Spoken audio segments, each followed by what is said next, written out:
Okay, this is the study session for Unit 9. The Unit 9 test is, of course, coming up, and so ladies and gentlemen who are trying to get ready for it are watching this presentation.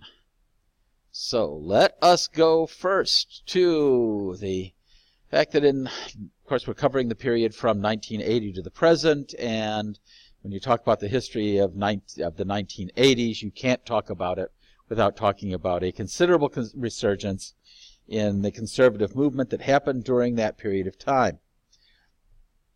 There appeared to be, as the 1980s dawned, or perhaps more specifically as the 1970s ended, a growing disaffection with liberal programs.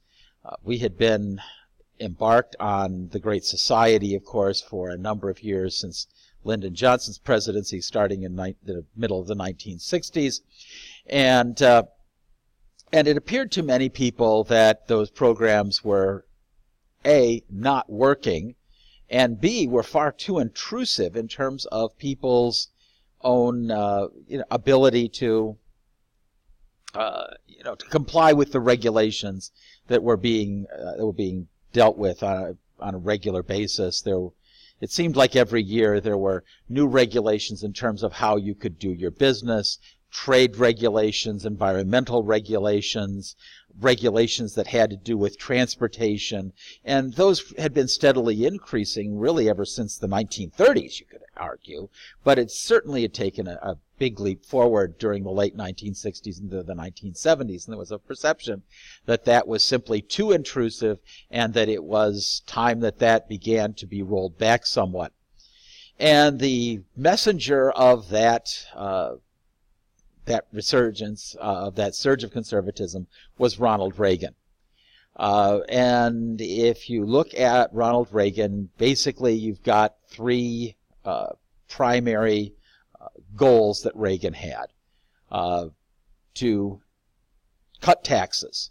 The perception was that taxes were too high, that it was adversely affecting the economy, that high taxation rates were making inflation go up, and that needed to be stopped.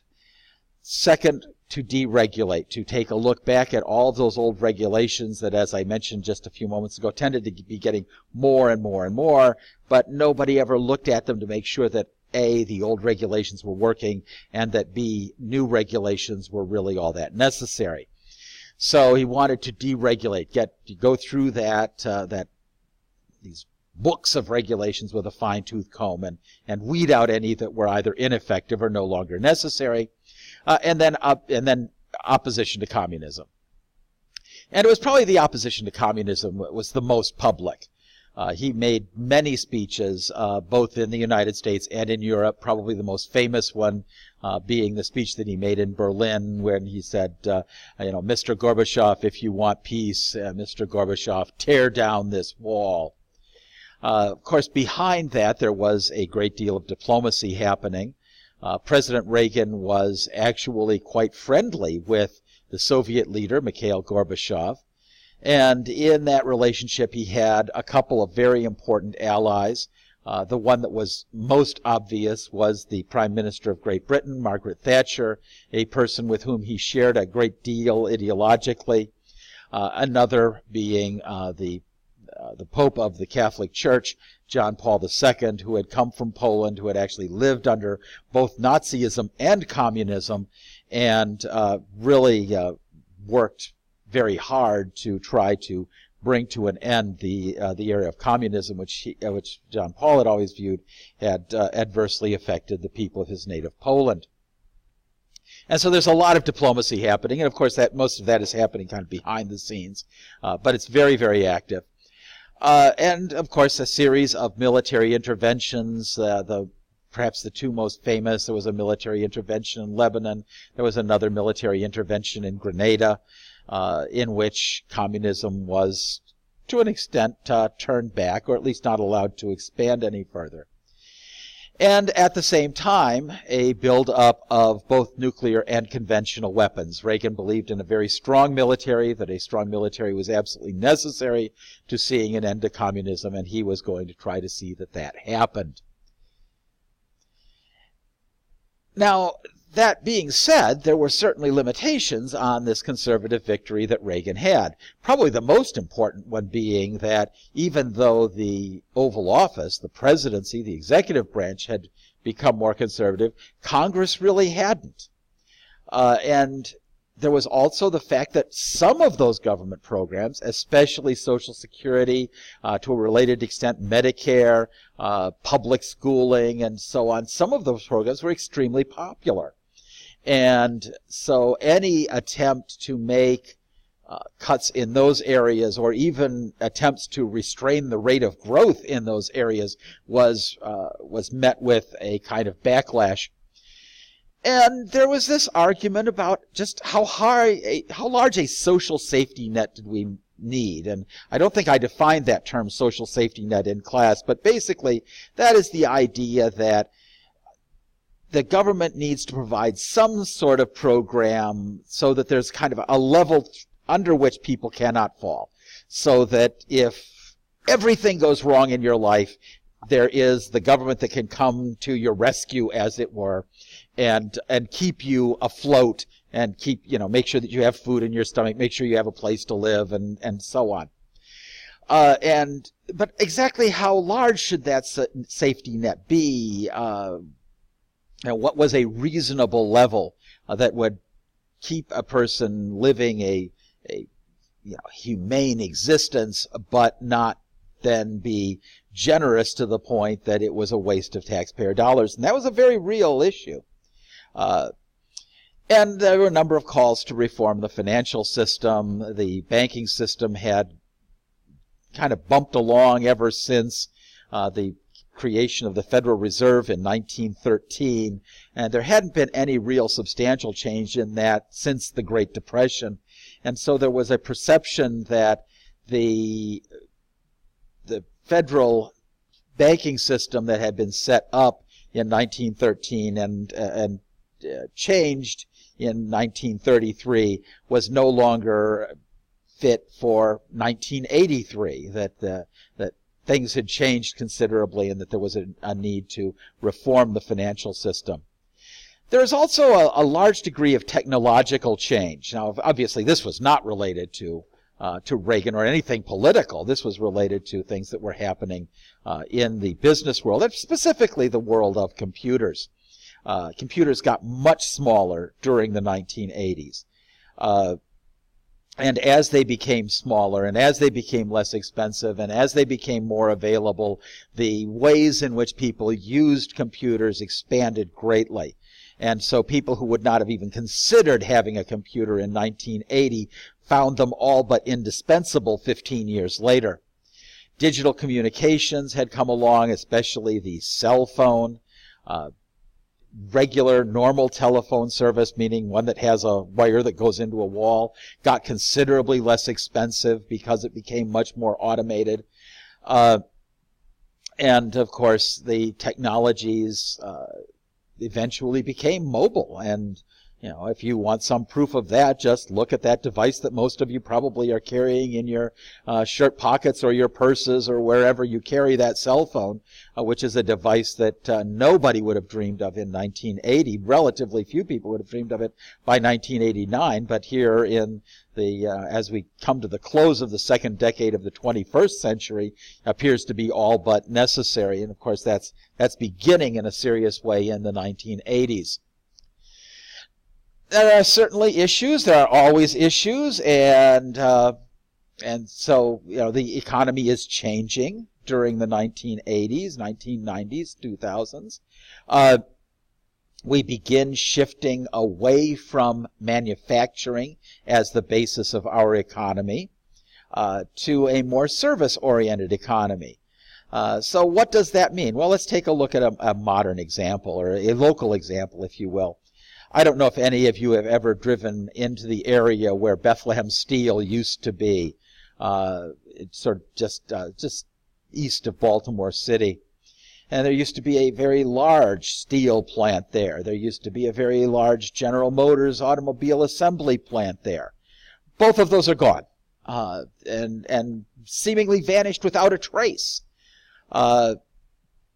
But what you do find lots of are lots of restaurants, lots of hotels, lots of people offering services of one kind and another, and in a sense that employment in those service areas has replaced to a large extent manufacturing. It's very, very uncommon to find someone in this area who makes a living by doing any sort of manufacturing, but relatively easy to find people who are making their living offering some sort of service.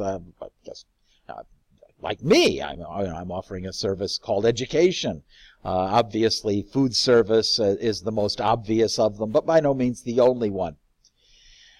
We also saw some basic changes in immigration patterns. We started seeing a large degree of international migration from Latin America, Mexico primarily, but to a lesser extent, Nicaragua, Guatemala, Argentina, Cuba, because of the communist government there. And so you began to see a great deal more international migration from the other Americas, as it were. You also saw some migration internally as people from the northeastern part of the country were tending to move south and west. And the south, sort of starting with Southern California, going all the way over to Florida, were referred to as the Sun Belt. And increasingly people seem to be settling in those areas. If you made your living in some part of the computer field and it didn't matter where you lived, why not live in a warm place as opposed to a cold place? As manufacturing was going down, service employment is obviously going to be higher in places that people want to go. So we began, they build hotels in places that people want to stay. And so if you are in the hotel business, you are probably going to one of those places. Likewise with restaurants and so on and so on and so on. So we get this migration of people to the Sun Belt. We have a series of cultural debates going on. Obviously, that immigration carries with it its own cultural debate that is still going on. We're still arguing about immigration. And the argument is largely the same one we were having in the 1980s. The Reagan administration did pass an immigration reform bill that made, if I recall correctly, 3 million illegal immigrants. Suddenly they became legal. There was an amnesty, to use the term of the time, that was passed. And the assumption was that these new immigrants would become legalized and that we would then, at the same time, strengthen the border. Well, the immigrants got legalized, the border never got strengthened, and so we're looking at the same issue, infinitely worse today, but the arguments are still largely the same. There began to be a much greater appeal to diversity. To the interests and experiences of a wider number of people. You could see this in terms of the teaching of history. If you looked at the teaching of history prior to 1980, there were a lot more wars and a lot more diplomacy and a lot more politics and a lot less of social history, which has been a very important part of this class. And that social history is diverse. It includes females as well as males. It includes people of a wide variety of ethnic groups and so on, and in places where their goals and attitudes are different from the goals and attitudes of the majority population. Obviously, gender, and that has done nothing but increase since the 1980s, and there was causing what many people saw as a deterioration in the structure of the American family. Divorce became more common. It became more common to find what were referred to as blended families, where two people got married, each of whom had children by another spouse or in another relationship, and they became this kind of blended family. His kids, her kids, and obviously any kids that they might have together. And so these relationships became much more complex. At the same time, people were moving away from their grandparents in increasing numbers. either because Grandma and Grandpa retired and went south, or because the family itself was moving to a different part of the country, away from where Grandma and Grandpa had traditionally lived. And so that traditional relationship is deteriorating as well. We move on now to the end of the Cold War. We see a whole new series of diplomatic relationships that start with the end of the Cold War. Now that we're no longer exclusively focused on our relationship with Russia, all of a sudden the international world began to appear a lot more complex. And we began to see our relationships with other countries taking on a much greater importance. We began to see that there were certain cracks and flaws in our relationship with our European allies, with our Asian allies. We also began to see other countries come to take a much more important position, particularly India and China, both of which were developing economically in a big way. And of course, much of the manufacturing that had been done in the United States seemed to be shifting to other countries, again, notably China, to a lesser extent India, and a number of other countries around the world as well. And so the trade was becoming more complex, diplomacy was becoming more complex, the whole international situation was becoming somewhat more difficult to understand. And it came as a surprise. I think a lot of people thought that once this Cold War that had gone on for 45 years was over, that was the end and that everything was going to get much better, and we were going to see a kind of new peaceful world. Clearly did not happen. We also see an increase in the importance of the Arabic world during this period of time, although that had been stretching back into the 1970s, but there's a new prominence of the Arabic world that is also coming along, and so the relationships with those countries become much more complex because we had Arabic allies, Saudi Arabia primarily, Kuwait to a lesser extent, and then we had Arabic enemies, Iran, Iraq, and so on, Syria. And this is, of course, giving rise to a debate that really had started with Vietnam, but we saw the continuation of this debate. What was the use of American power in the world? To what extent was America important? How could we ensure that those relationships were working out to the advantage of the United States? And of course, again, that debate still continues. And so it's, it continues right on down to the present day. You can see some of the arguments that we're having currently in North Korea with the Iranians, with the with the problems that some of our European allies are having. That there is, and all of these are debates about, how much power, A, does the United States have? B, how should it use that power? Or should it use that power at all? Could the United States take a big step back and let the rest of the world run itself? And so we kind of saw the, kind of neo-isolationism that had not been a part of American political discourse, at least not in a major way, since World War II, but you began to see that coming to the fore increasingly through the 1980s.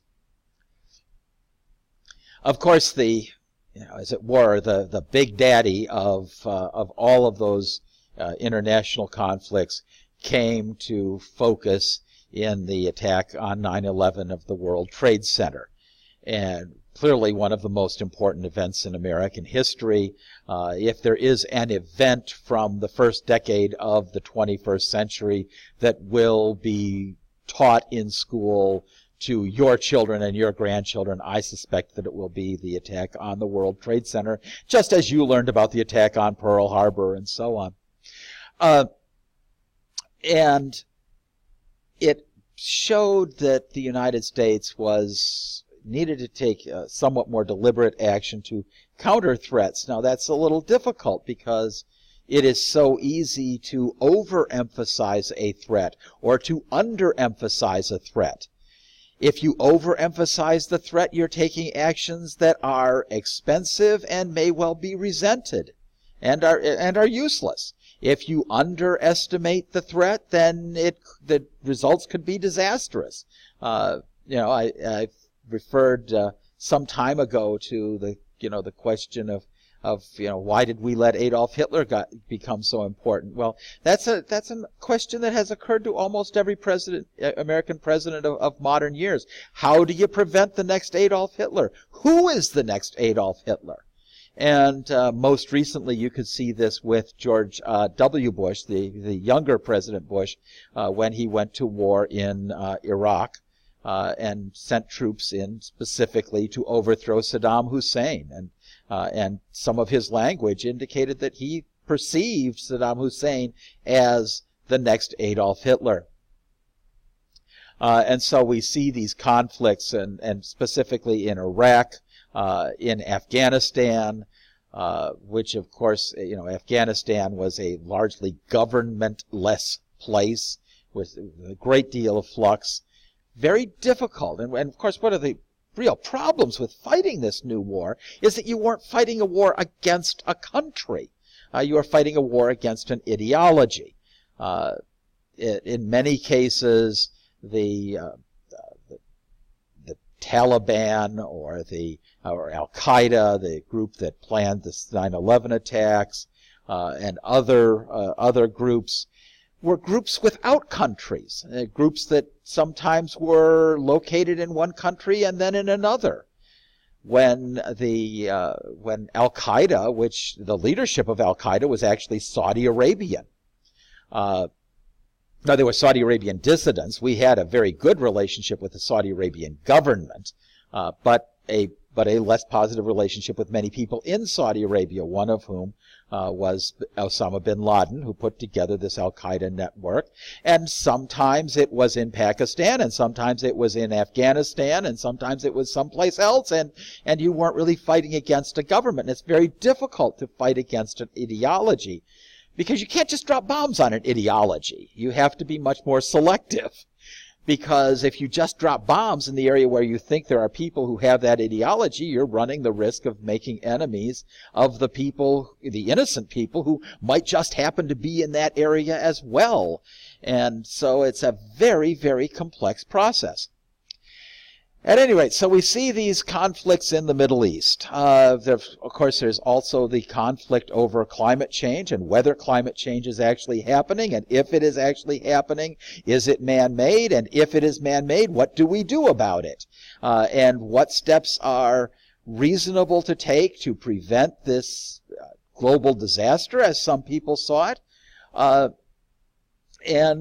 those come with an economic cost. And so is it reasonable to, obviously if a certain industry is contributing unduly to the possibility of climate change, does it make sense to close down that industry? Well, if it does, then what do you do to the people who are employed in that industry? What do you do with the services that industry provided to the rest of us? How do you adjust? And how do you make that adjustment rational?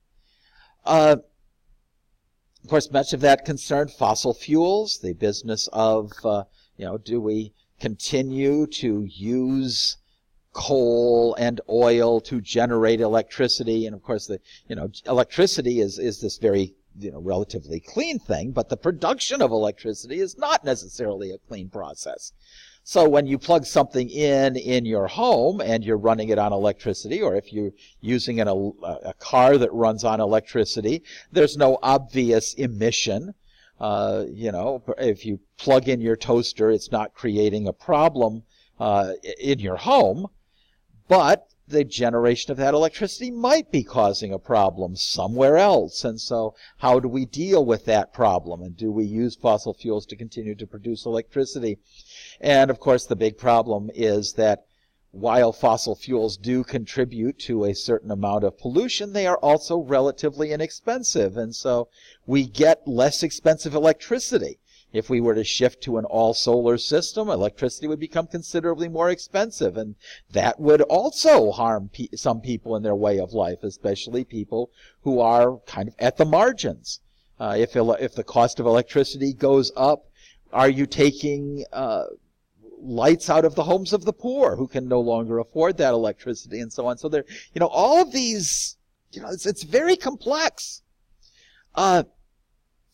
Protection of civil liberties, another issue, and again, kind of related. We spoke earlier a little bit about the idea that of diversity, and how do we protect the rights and become more aware of problems faced by people who have diverse interests, and how do we protect the rights of various minority groups, and kind of an expansion of that until very, very recently. The idea that an illegal alien, which, and you can even hear it in the term that was used, the illegal alien would have any rights in the United States, was seen to be a kind of oxymoron. I mean, how could you have rights if you weren't legal? But then thinking on that issue shifted significantly. And today that doesn't seem like as much an oxymoron as it did 20 years ago or so. Of course, we have conflicts over the environment. Maybe I should have just kind of folded that in with the climate change and fossil fuels argument. Obviously, there's also been issues about wetlands and the development of land. That is probably another set of environmental issues. And we finish with the challenges to the United States. We are the world's one superpower, but there are challenges to that. There are countries that are offended by that. There are countries that aspire to that status themselves. So we see the Chinese coming on in a big way. And, are the Chinese the superpower of the future? And if so, how does that affect our relationship with them? Do we see Russia in the recent, the last 3 or 4 years, kind of staging a comeback under the leadership of Vladimir Putin? And, is that largely, Putin kind of flexing his muscles and trying to aspire to a past that is dead and gone, or is it the birth of a new relationship with a newly revived Russia that is attempting to emulate the old Soviet Union in terms of its power and its reach and so on? We begin to see a sort of shifting of political power to Asia. Certainly economic power shifted there a long time ago, and with economic power comes political power. We were an economic powerhouse before we were a political powerhouse, and so is that what we see happening primarily in China, but in other places as well. So basically, ladies and gentlemen, that is it. Relatively short unit. As I said in class, it's always somewhat difficult to figure out what's going to be important, because we don't have the advantage of a great deal of time having passed between some of these events and and our discussions of them. But that is Unit 9. That is the course. We'll of course be doing some reviewing in class, and good luck on the test.